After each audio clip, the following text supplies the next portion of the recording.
In New Mexico, a serial killer is at large. For over 30 years, someone or something has swept across the southwest United States, leaving a trail of over 10,000 animal victims in its wake. Death is sudden, and yet the exact cause is still unknown. Body parts and organs are removed with surgical precision. The carcasses show signs of massive hemorrhaging, yet the crime scenes themselves are mysteriously void of any blood or tissue. There are even cases where farmers report seeing bright lights in the sky, army helicopters, and even UFOs. A wave of hysteria has gripped New Mexico and the surrounding states, with everyone asking the same questions. Who's mutilating the cattle and why? And are the authorities covering up the most prolific serial killer in modern history?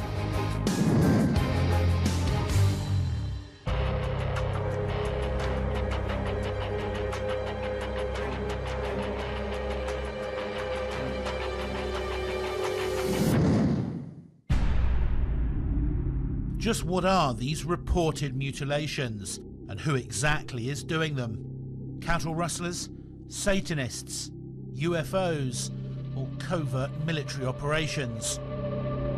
After a year of investigation, fieldwork and analysis, there are some intriguing clues that lead to some surprising culprits. The curious thing about cattle mutilation is that at first you kind of think lightly of it and that it's not really that important of a call, but when you get at the scene and you actually see this animal on the ground and you see that it appears that the eyes have been surgically taken out, or it's just kind of, it gives you a really weird feeling that there's some foul play involved, and as an officer you want to investigate, you want to try to get to the bottom of it because it's something that baffles you.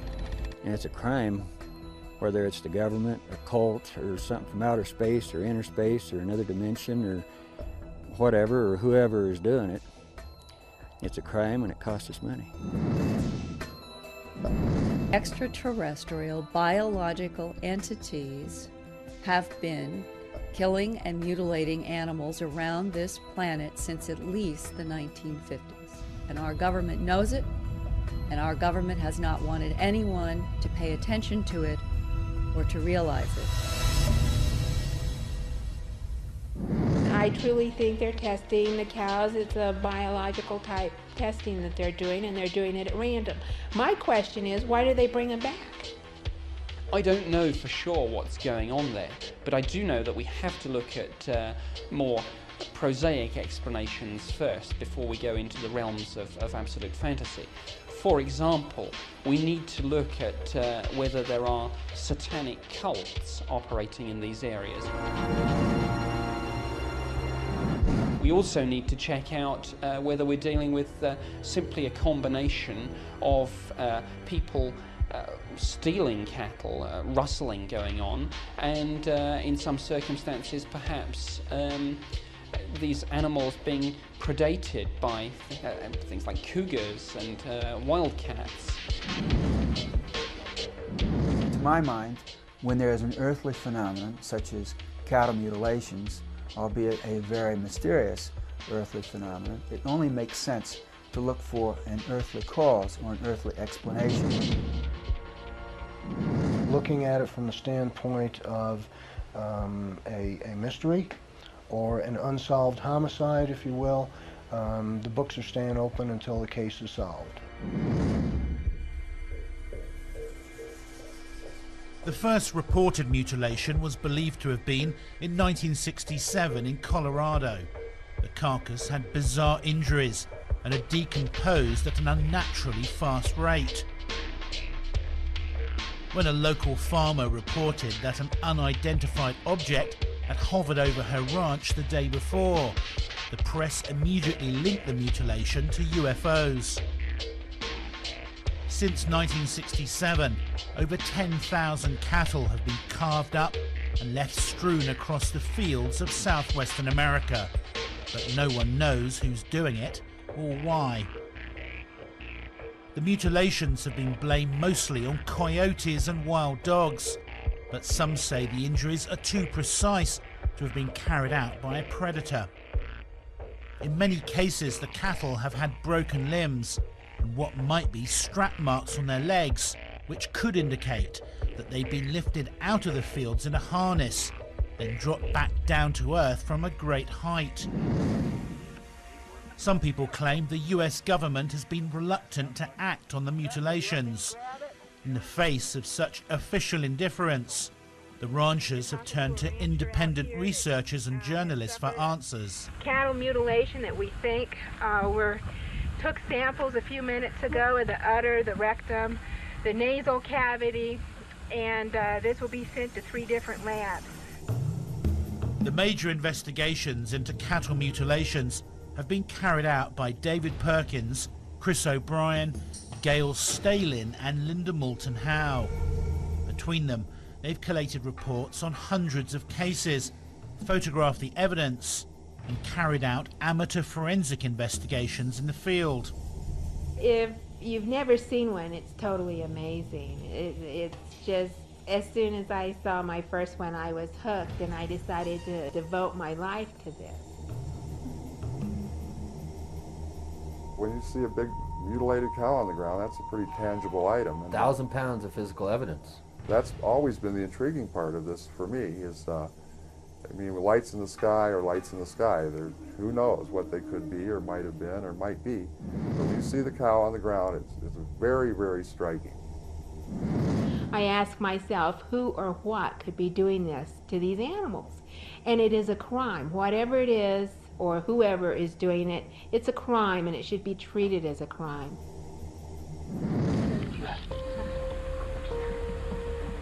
I have half a dozen eyewitnesses who, over the last 15 years, have told me, total conscious, that they have watched something that was round and glowing put down a beam of light. They've either seen the animal lifted up or they have seen the animal put down.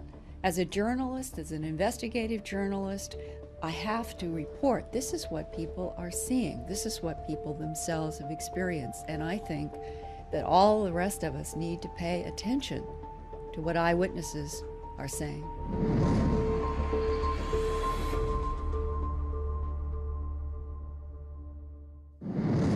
A typical mutilation is characterized by sudden, unexplained death, missing organs, and bizarre cuts which are only high-deep.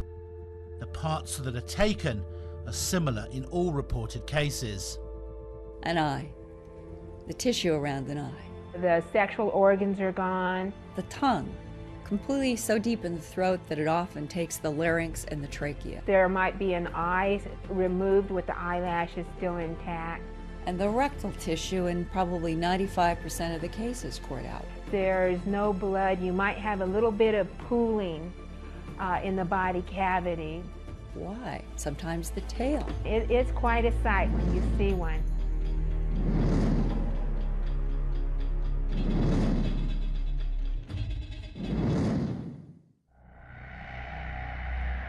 According to reports, the Southwest has been hit hard by cattle mutilations, northern New Mexico especially so.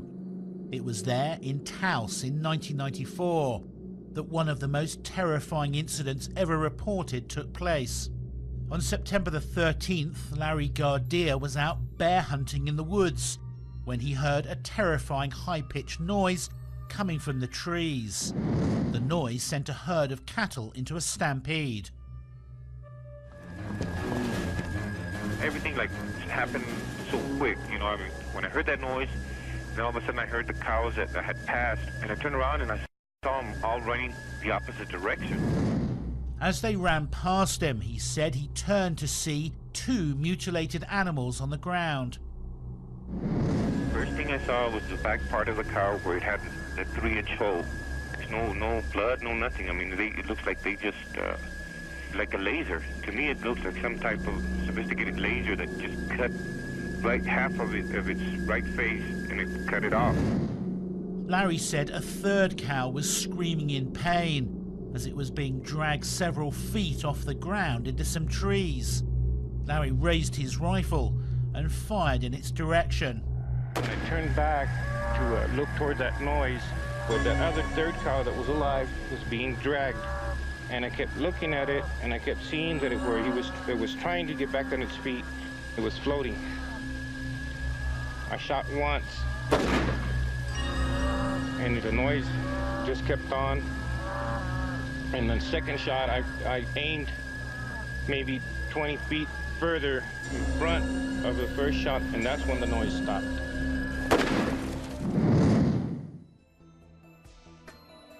Three dead cows were found exactly as Larry had described to the police, in a pasture several miles from where they'd been grazing. But the officers found no tracks, no footprints, and no evidence to explain how they could have got there. So just what did happen in this field in 1994? What was the high-pitched noise? What technology could create an energy beam capable of lifting a 900-pound cow in the air?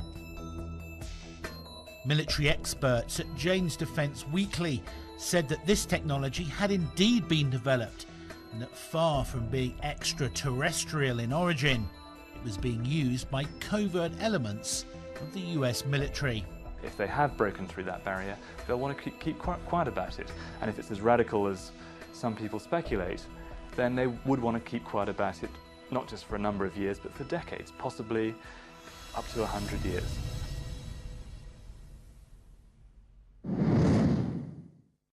Larry Gardia wasn't alone.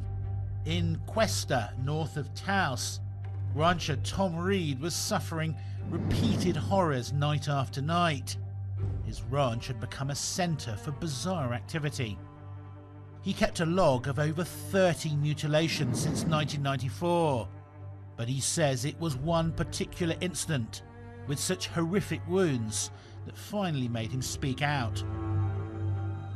I had a vet come up and take a look at it, and he just kind of glanced at it. It says coyotes. Well, I've seen what coyotes do. They chew up things and make ragged edges, so on, and the cuts were real clean on this. Something or somebody or whatever had made some clean, smooth cuts way up inside the body cavity, and just very cleanly and neatly cleaned it out.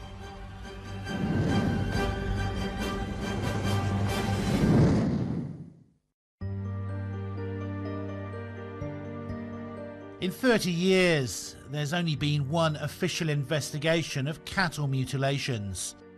In 1978, retired FBI agent Ken Rommel visited 15 mutilation cases, but without a vet and without carrying out any autopsies. He concluded that the cattle mutilations were the result of natural predators. The ranchers called it a whitewash, and since then, there's been no other official investigation. I think there's some very suspicious origins to that report. You know, it's very easy to come and blame it on predators and just don't take any action on it, but nobody actually comes up with an answer. He not only didn't carry on any autopsies, he didn't talk to any medical pathologists. I've talked to medical pathologists who are in serious disagreement with his report. I talked to Ken Rommel during the time that they had the investigation.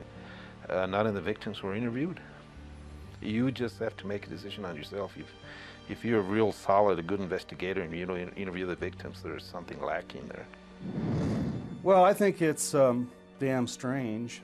And, you know, whether we non-farmers, non-ranchers want to define it as a serious problem, they certainly do. I mean, if nothing else, there's a $1,000 to $2,000 loss, I guess, per carcass. Well, it's a tremendous loss. It's a property crime that needs to be investigated if we're going to solve this, not this mystery, solve this crime.